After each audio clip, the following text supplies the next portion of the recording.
Welcome back. The Organization for the Prohibition of Chemical Weapons has concluded investigations over the poisoning of former Russian spy Sergei Skripal and his daughter Yulia. They confirmed indeed a nerve agent was used on the pair, agreeing with the UK on the nerve agents used. However, there was no confirmation on the source of the nerve agents. Russia says the report does not prove it was behind the attack. Russia feels the report in a way vindicate it from any blame in the poisoning of Sergei Skripal and his daughter.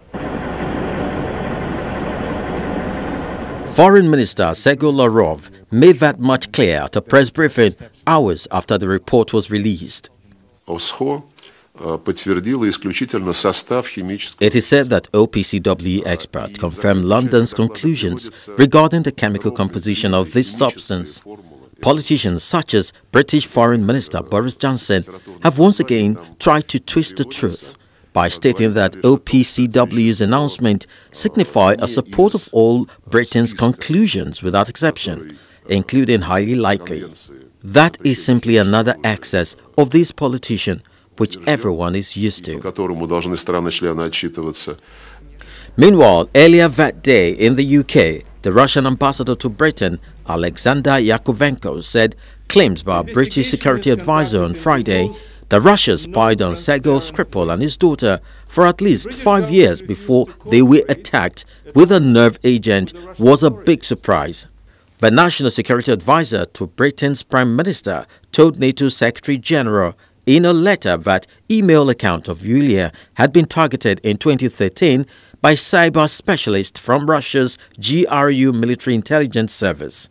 Sergei Skripal has been living in Britain since 2010, but his daughter arrived last month to visit her father. Yakovenko also accused Britain of carrying out the investigation into the Skripal poisoning in a non-transparent way and could be lying about Yulia Skripal's refusal to meet with Russian authorities after being discharged from hospital.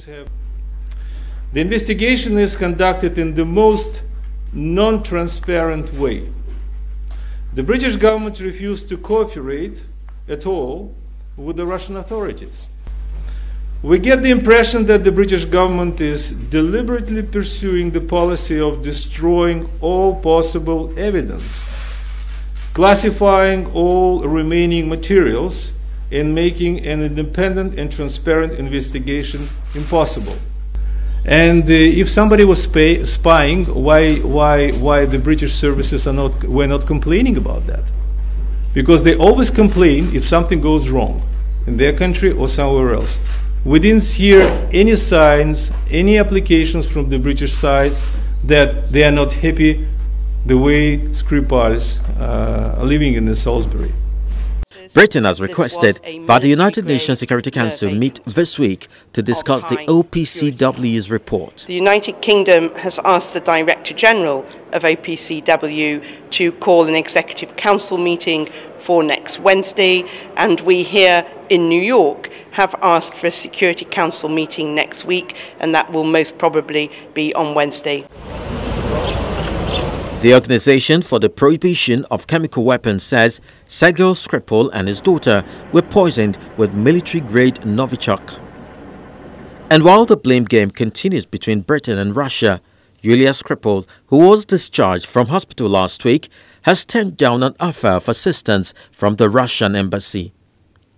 She says her father remains seriously ill and that she is still suffering side effects of the nerve agent attack.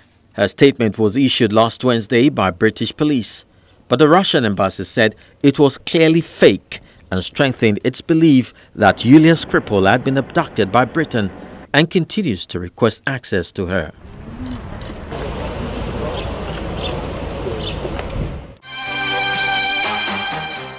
Here are other discussions in diplomatic circles that we have our eyes on.